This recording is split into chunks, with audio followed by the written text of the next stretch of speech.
بسم اللہ الرحمن الرحیم.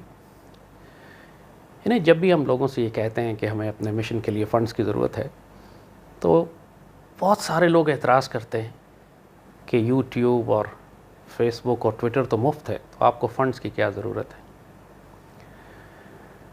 اللہ کے بندے یہ بات نہیں جانتے کہ ایک ایک پوسٹ جو ہم اپنے ٹویٹر کے اکاؤنٹ پہ ڈالتے ہیں اس کے پیچھے ایک بہت بڑی ٹیم کام کر رہی ہوتی ہے. پوری دنیا سے ہمارے پاس انفارمیشن جمع کرنے والے ایسٹس ہیں، ہمارے والنٹیئرز ہیں، ہمارے ٹیم ممبرز ہیں جو پوری دنیا سے خبریں جمع کرتے ہیں، پھر وہ ہمارے پاس آتی ہیں، پھر ان کو پروسیس کیا جاتا ہے، اس پر تجزیہ لکھا جاتا ہے، انالیسس ہوتا ہے، اس کی سیگریگیشن ہوتی ہے کہ یہ افغانستان سائڈ کی ہے، یہ مڈل ایسٹ کی ہے، یہ انڈیا کی ہے. اس پر پورا ایک ڈیسیشن ہوتا ہے کہ یہ اس وقت کس سبجیکٹ کی زیادہ ضرورت ہے، کس کو پرائرٹی دینی ہے، پرائرٹائزیشن ہوتی ہے، ترجیحات طے کی جاتی ہیں، اس کے اوپر جے پیکس بنائی جاتی ہیں، اس پر ویڈیوز بنائی جاتی ہیں، اس کے اوپر مزید ایویڈنس تلاش کیا جاتا ہے، ایک گہرا تجزیہ لکھا جاتا ہے، اور اس کے بعد وہ ایک پوسٹ آپ جو ٹویٹر اکاؤنٹ کے اوپر دیکھتے ہیں اتنی ایفرٹ اس کے پیچھے لگی ہوتی ہے. لوگ کس کس طرح جانے خطرے میں ڈال کر، محنت کر کے، تلاش کر کے، انفارمیشن جمع کر کر ہمارے پاس لے کر آتے ہیں، محنت کرتے ہیں. اور یہی وجہ ہے کہ آپ دیکھتے ہیں کہ جب بھی دنیا میں یا پاکستان یا خطے میں کوئی کرائسس ہوتا ہے تو سب سے زیادہ معتبر اور ریلائبل سورس ہمارا ٹویٹر اکاؤنٹ ہوتا ہے، ہماری یوٹیوب ویڈیوز ہوتی ہیں، ہمارا فیس بک ہوتا ہے. چاہے انڈیا کے خلاف کوئی ایشو ہو، چاہے مڈل ایسٹ اور غازہ اور فلسطین کے معاملے کے اوپر لوگوں کو کوئی اوتھینٹک ریلائبل انالیسس چاہیے ہو. افغانستان کے مسئلے پہ تو آپ نے دیکھا پچھلے دنوں جب کابل فال ہو رہا تھا تو پوری دنیا میں کوئی اکاؤنٹ آپ کو اتنی ریلائبل انالیسس اور انفارمیشن اور بروقت خبریں نہیں پہنچا رہا تھا جتنا ہمارا براس ٹیکس کا ٹویٹر اکاؤنٹ یا یوٹیوب چینل دے رہا تھا. اللہ کے فضل سے یہ جو خبریں ہم اکٹھی کرتے ہیں اس کا مشکل سے 5 یا 10% آپ کو ٹویٹر پہ یا یوٹیوب پہ یا فیس بک پہ نظر آتا ہے. باقی 90% انفارمیشن جو ہم جمع کرتے ہیں وہ تمام کی تمام پاکستان آرمی کو، آئی ایس آئی کو، پاکستانی گورنمنٹ کو، پاکستانی میڈیا کو، پاکستانی پالیسی میکرز کو، ہمارے ڈپلومیٹس کو تقسیم کر دی جاتی ہے، اور بالکل مفت. ہم کوئی چارجز نہیں لیتے کسی سے. ہم نے اپنی آزادی کی بڑی بھاری قیمت ادا کی ہے. براس ٹیکس کو جب ہم کہتے ہیں نا کہ یہ پاکستان کا واحد انڈیپینڈنٹ تھنک ٹینک ہے تو یہ صحیح معنوں میں انڈیپینڈنٹ تھنک ٹینک ہے. تمام حکومت وقت، چاہے وہ زرداری کی حکومت ہو، پھر نواز شریف کی ہو، اور ایون اب عمران کی حکومت ہو، آپ نے دیکھا یہ ہمیں اپنے آپ سے دور رکھتے ہیں، ہم سے خفا ہیں، ناراض ہیں، بلکہ سختی کرتے ہیں کہ کس طرح ہماری آواز کو بند کیا جائے. یہ پاکستانی میڈیا جو چیخیں مارتا ہے کہ آزادی اظہار کی اور اس کو حق ملنا چاہیے، صحافت کی بات کرنے کا، ہر ایک کو آزادی اظہار ہونا چاہیے، اس پورے میڈیا نے میری آواز پر پابندی لگائی ہوئی ہے. ایک وقت تھا کہ جب ٹیلی ویژن چینلز پر میرے پاس پروگرام تھے، میں پروگرام کرتا تھا، وہاں سے ایک سورس آف انکم تھی ہماری. مختلف چینل پہ نیوز ون پہ براس ٹیکس تھا، پھر دن نیوز کے اوپر ڈیبیٹ وذ زید حامد، اور اس طرح کی بہت ساری سیریز، اس سے ہمیں اچھی خاصی آمدنی ہوتی تھی. اب وہ ساری بند ہو گئی، اور باقی تمام جگہوں سے ہم پر سختی سے پابندی لگا دی گئی ہے. آپ نے دیکھا، you know it, everybody who is following me, مجھے 14 سال ہو گئے ہیں میڈیا کے اوپر، اور اللہ کا شکر ہے کہ ہم نے کبھی اپنی آزادی پر اور حق بات کرنے پر کمپرومائز نہیں کیا. اور ہماری اذان کی سب سے زیادہ تکلیف پاکستان کے دشمنوں کو ہوتی ہے. پورے انڈیا میں میرا ٹویٹر اکاؤنٹ بین کیا گیا. کیوں؟ ایک ٹویٹر اکاؤنٹ سے کیا تکلیف ہے انہیں؟ انڈین گورنمنٹ نے لکھا ٹویٹر کو کہ ایک اکاؤنٹ ہماری فارن پالیسی ڈسٹرب کر رہا ہے. کیوں؟ جب میں سعودی عرب میں گرفتار ہوا تو انڈین گورنمنٹ نے ڈیلیگیشن پر ڈیلیگیشن بھیجے سعودی عرب کے، اس آدمی کو وہاں سے اٹھا کے انڈیا لے جائیں. کیا خطرہ محسوس کرتے ہیں وہ ایک فقیر کی اذان سے؟ جو لوگ یہ بات کرتے ہیں کہ ٹویٹر تو مفت ہے، یہ ان کو ایک جواب ہے. ٹویٹر بے شک ایک مفت پلیٹ فارم ہوگا، لیکن وہاں پر کوئی چیز پہنچانے کے لیے ہمیں جو وسائل درکار ہوتے ہیں، یہ ایک پاکستان کی تاریخ کی سب سے بڑی انفارمیشن وار ہے جو پاکستان کی روحانی اور نظریاتی اور جغرافیائی اساس کے دفاع کے لیے لڑی جا رہی ہے. پاکستان کی تاریخ میں کبھی اتنی بڑی نظریاتی ابلاغی جنگ نہیں لڑی گئی جتنی اللہ کے فضل سے براس ٹیکس کی ٹیم لڑ رہی ہے. اتنی بڑی جنگ کبھی آئی ایس آئی نے نہیں لڑی، کبھی پاکستان گورنمنٹ نے نہیں لڑی، پاکستان آرمی نے نہیں لڑی. یہ جنگ براس ٹیکس لڑ رہی ہے. خوارج کی اصطلاح ہماری دی ہوئی ہے، خوارج کے خلاف پاکستان آرمی جنگ کر ہی نہیں سکتی تھی اگر ہم پوری قوم میں خوارج کا نیریٹو یا بیانیہ بلڈ کر کے ان کو ذلیل اور رسوا کر کے پہلے پیچھے نہ ہٹاتے۔ جو ہمیں فالو کر رہے ہیں وہ اچھی طرح جانتے ہیں کہ 4th and 5th and 6th generation وار کی ڈاکٹرن ہم نے دی ہے۔ پاکستان آرمی نے 10 سال کے بعد قبول کیا کہ ہاں آپ درست بات کر رہے تھے۔ کریڈٹ کوئی بھی نہیں دیتا، کسی کے منہ سے آپ یہ نہیں سنیں گے کہ یہ ساری ڈاکٹرن زید حامد صاحب کی دی ہوئی ہے، استعمال سارے کرتے ہیں۔ یہ ہماری قوم کا مجموعی مزاج ہے کہ ہم احسان فراموش بھی ہیں، محسن کش بھی، اور اپنے دوستوں کو تکلیف دینے میں ہم اسپیشلائز کرتے ہیں۔ ہمیں چونکہ اپنا اجر ان لوگوں سے نہیں چاہیے، ہمارا اجر اللہ اس کے رسول صلی اللہ علیہ وآلہ وسلم کے پاس، اور ہم پاک سرزمین اور سیدی رسول اللہ کی ڈیوٹی کرتے ہیں، لہٰذا ہمیں کسی سے کوئی شکایت نہیں ہے۔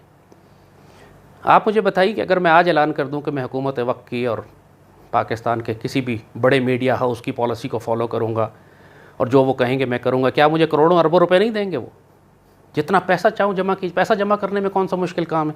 اپنا ضمیر اور عزت اور آبروئی تھوڑی فروخت کرنی پڑتی۔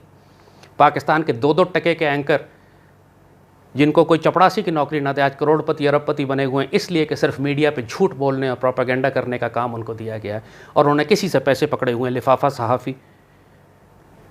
ان سب کے مقابلے پر براس ٹیکس کی اذان اسی لیے یکتا ہے، اسی لیے الگ کھڑی ہے، اسی لیے پوری دنیا سے لوگ آ کر براس ٹیکس کے پلیٹ فارم سے حقیقت اور سچ جانتے ہیں۔ اختلاف جو مرضی کریں، لیکن دشمنوں کو بھی معلوم ہے کہ جو تجزیہ ہم کرتے ہیں وہ بہت گہرا ہوتا ہے۔ پوری پاکستان آرمی اس تجزیے کو پڑھتی ہے، پوری ISI پڑھتی ہے، پوری حکومت پڑھتی ہے، پورا میڈیا پڑھتا ہے، تمام دنیا کے ایمبیسیز اور حکومتیں اور انٹیلیجنس ایجنسیز ہمارے انالیسس اور تجزیے کو پڑھتی ہیں۔ اور ظاہر ہے کہ ہمارا کام پاکستان کی نظریاتی، روحانی اور جغرافیائی اساس کا دفاع کرنا ہے، یہ ہمارا مشن ہے۔ لوگ پوچھتے ہیں آپ کا مشن کیا ہے؟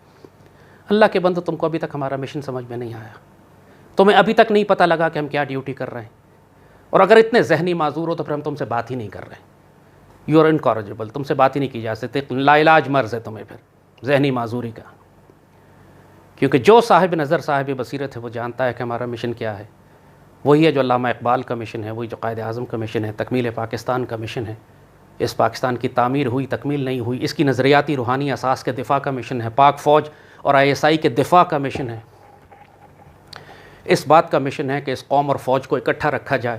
اس بات کا مشن ہے کہ تمام دشمنوں کی سازشیں جو پاکستان کے خلاف ہوتی ہیں، چاہے وہ کولڈ سٹارٹ ہو، چاہے ایف پیک ہو، چاہے 4th and 5th جنریشن وار ہو، چاہے اربن وار ہو، چاہے ڈی سینٹرلائز وار ہو، چاہے یہ نئی گلوبل ریسیٹ ہو، چاہے نئی یہ زہریلے ٹیکے لگانے کی سازش ہو، جو کچھ بھی ملک اور قوم کے خلاف ہو رہا ہے اس کو کھول کر ہم وقت سے پہلے قوم کو بتا دیں۔ یہ ہمارے مشن ہے، یہ ہماری ڈیوٹی ہے، اور ظاہر ہے کہ اس آزادی کی ہم بڑی بھاری قیمت دیتے ہیں۔ جب غزوات کا وقت آیا تو سیدی رسول اللہ نے بھی پوری مسلمان امت سے کہا کہ غزوات کا وقت ہے، جہاد ہو رہا ہے، امت کا دفاع کرنا ہے، آپ لوگ انفاق کریں، خرچ کریں مال اپنا اللہ کی راہ میں۔ ہم کئی برس تک، جب تک میرے پاس کمرشل پروگرام تھے، میرے پاس ٹی وی کے پروگرام تھے، میرے پاس گورنمنٹ کانٹریکٹس تھے، اس وقت تک ہم نے کبھی آپ سے فنڈز نہیں مانگے۔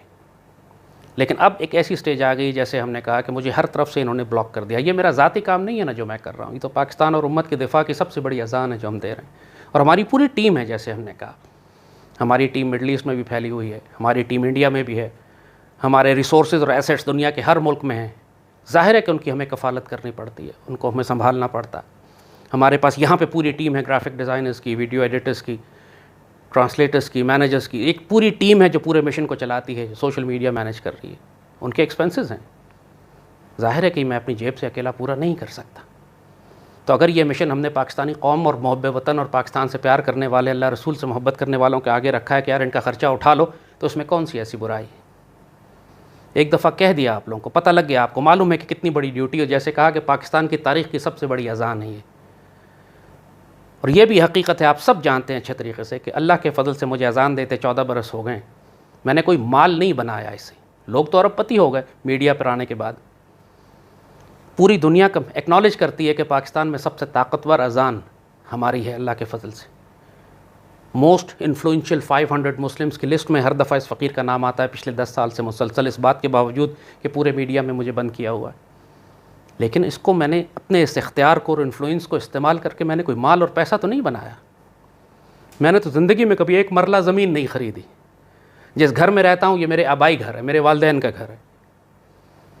زندگی میں ایک گاڑی نہیں خرید سکا، جو گاڑی میں چلا رہا ہوں یہ بھی یاروں دوستوں نے اکٹھے کر کے کنٹریبیوٹ کر کے مشن کے لیے ایک سیکنڈ ہینڈ گاڑی خرید کے دی تھی. This is the duty that we do. اور اگر آپ اس میں کنٹریبیوٹ نہیں کر سکتے اس مشن کو جاری رکھنے میں کوئی آپ سے اپنی ذات کے لیے پیسے تو نہیں مانگ رہا. جو نہیں کرنا چاہتا نہ کرے. ہم اللہ کے فضل سے بے نیاز ہیں. حسبنا اللہ نعم الوکیل نعم المولا و نعم النصیر. اللہ نے ہمارا مشن اسی طرح چلایا. دنیا میں سب طاقتوں نے یہ سمجھا کہ ان کو ٹی وی پہ بلاک کر دو, فنڈز بند کر دو, ان کا کام بند ہو جائے گا. کام تو نہیں بند ہوتا ہے, ڈیوٹی تو اللہ رسول کی ہے. یہ پاکستان پہ جو مرضی سینکشنز لگائیں پاکستان تو نہیں ختم ہوگا, نہ یہ اذان ختم ہوگی. تو آج ہم نے کہا کہ تھوڑا سا آپ سے براہ راست بات کر لیں, کیونکہ بہت سارے جاہل جو بات کرتے ہیں کہ آپ کا مشن کیا ہے, آپ کو فنڈز کیوں چاہیے, فنڈز کہاں خرچ کریں گے آپ, ٹویٹر تو مفت ہے جیسے کہا. تو آج یہ ان سب کو جواب ہے. اگر آپ کو ہمارا مشن سمجھ میں نہیں آتا دفع ہو جائیں, اللہ کو آپ کی کوئی حاجت نہیں ہے, اللہ اپنا کام کرا لے گا. اور جن کو معلوم ہے کہ ڈیوٹی کیا ہے, الحمدللہ انہی کی برکت سے, انہی کی کنٹریبیوشن سے مشن آج تک چل رہا ہے اور انشاءاللہ چلے گا. دشمن جو مرضی زور لگا لے. پاکستان زندہ باد.